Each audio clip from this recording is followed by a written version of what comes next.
Hello बच्चों, आज की इस वीडियो में मैं डिस्कस करने वाला हूँ कार्बन एंड इट्स कंपाउंड का एक बहुत इंपॉर्टेंट टॉपिक है, दैट इज फंक्शनल ग्रुप। अब देखिए, ये फंक्शनल ग्रुप समझाने के लिए मैंने यहाँ पर 3 स्ट्रक्चर ड्रॉ करा हुआ है जो अलग अलग ऑर्गेनिक कंपाउंड्स के हैं।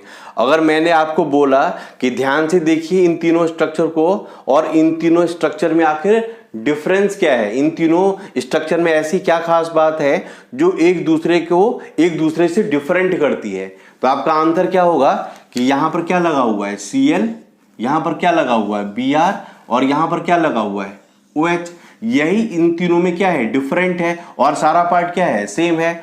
जो ये डिफरेंट पार्ट में बोल रहा हूं ना, जिसको मैंने सर्कल करा हुआ है, ये बहुत इंपॉर्टेंट पार्ट है, क्योंकि ये जो ऑर्गेनिक कंपाउंड्स है ये कितने रिएक्टिव होंगे या फिर इनकी केमिकल प्रॉपर्टी क्या होगी, इस वाले पार्ट पर काफी हद तक डिपेंड करती है। तो इसी पार्ट को हम क्या कहते हैं, फंक्शनल ग्रुप। तो इसी हिसाब से आप चाहें तो इन सारी प्रॉपर्टी का यूज करके आप फंक्शनल ग्रुप का डेफिनेशन बना सकते हैं। तो कैसे डेफिनेशन इसका फॉर्म होगा, अगर आपके पेपर में आ जाए डिफाइन फंक्शनल ग्रुप, तो इसका डेफिनेशन आप क्या देंगे, तो एन एटम और a group of atoms which is responsible for the chemical reactivity in an organic molecule and determines its properties is called functional group।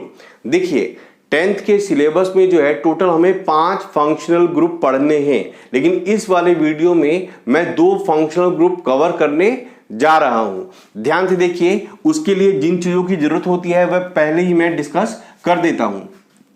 देखिए, अगर n की वैल्यू, n क्या है, नंबर ऑफ कार्बन एटम, अगर n की value 1 हो तो क्या हम लिखेंगे मिथ, n की वैल्यू 2 हो तो क्या होगा एथ, n की वैल्यू 3 तो क्या होगा प्रोप, 4 पे ब्यूट, 5 पेंट और 6 रहे जब n की वैल्यू तो क्या हो जाएगा हेक्स। ये आपको पता रहना चाहिए। देखिए, जो पहला फंक्शनल ग्रुप है वो क्या है, हेलोजन, राइट। इसके अंदर क्या होता है कि 4 ऐसे जो एटम्स हैं अलग अलग एलिमेंट के, वो लगे रहते हैं, 4 में से कोई भी एक।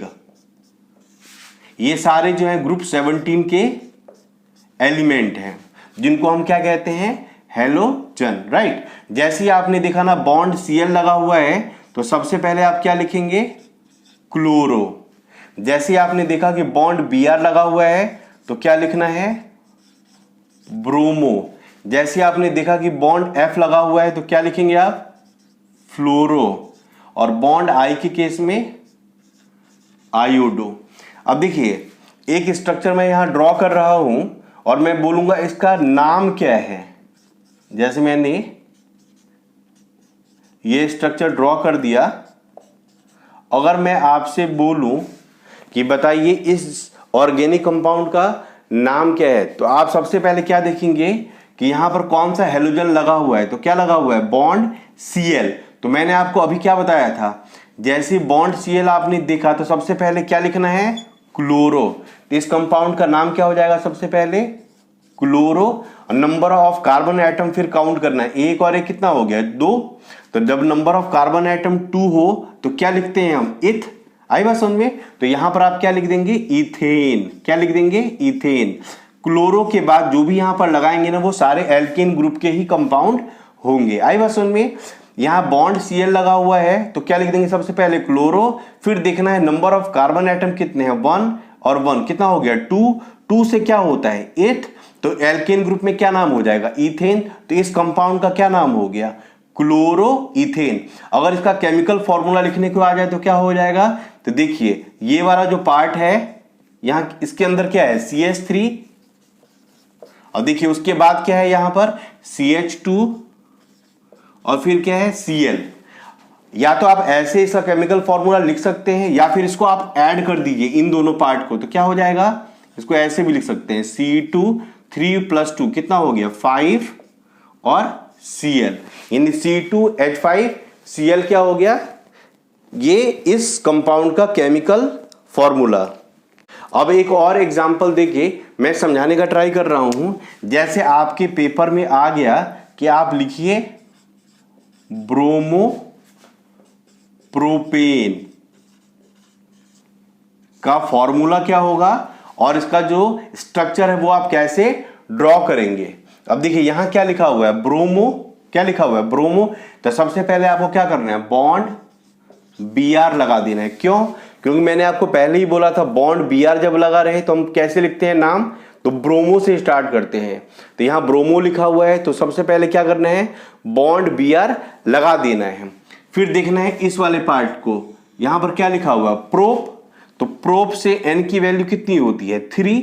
तो 3 यानी कि नंबर ऑफ कार्बन एटम पता चल गया, कितने हैं कार्बन एटम, 3।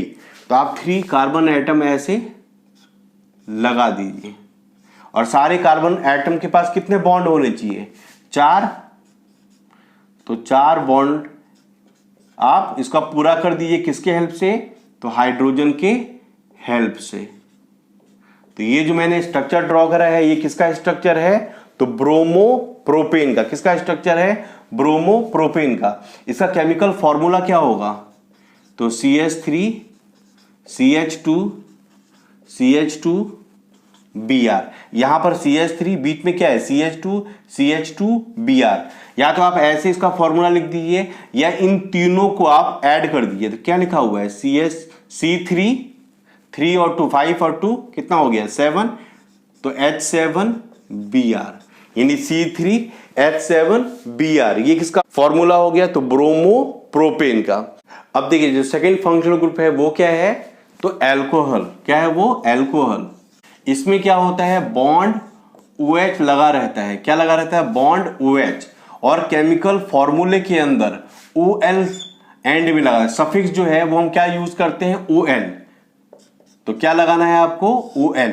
अभी मैं बताऊंगा तब ज्यादा क्लियर होगा। जैसे मैं यहां पर एक स्ट्रक्चर ड्रॉ कर रहा हूं, मैंने यहां पर एक स्ट्रक्चर ड्रॉ कर दिया है। अगर मैं आपसे पूछूं कि इस ऑर्गेनिक कंपाउंड का जो केमिकल नेम है वो क्या होगा, तो देखिए सबसे पहले आपको क्या करना है, number of carbon atom count करना है, 1 2 3। 3 से क्या होता है, प्रोप। क्या होता है, प्रोप।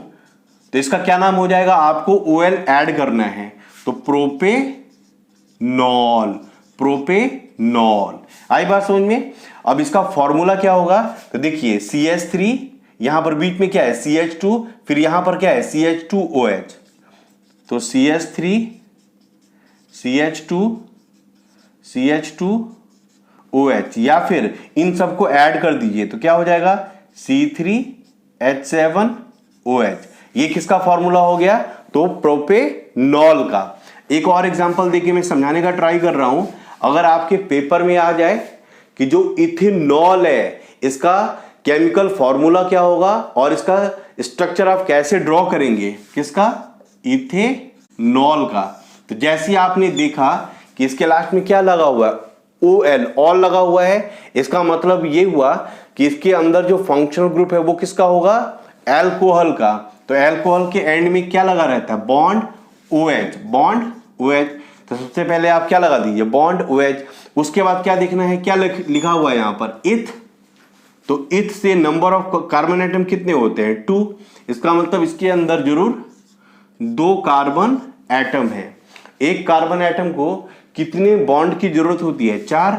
तो यहां पर तो एक बॉन्ड है, सारे कार्बन के पास 4 बॉन्ड होना चाहिए। जो भी कम पड़ रहा है वो आप हाइड्रोजन लगा के उसको सेटिस्फाई कर दीजिए। ये जो मैंने स्ट्रक्चर ड्रॉ करा है ये किसका स्ट्रक्चर है, तो इथेनॉल का। अगर इसका फॉर्मूला लिखने को कहा जाए तो क्या हो जाएगा, CH3 CH2OH, या फिर इसको आप ऐड करके लिख दीजिए तो क्या हो जाएगा, C2H5OH।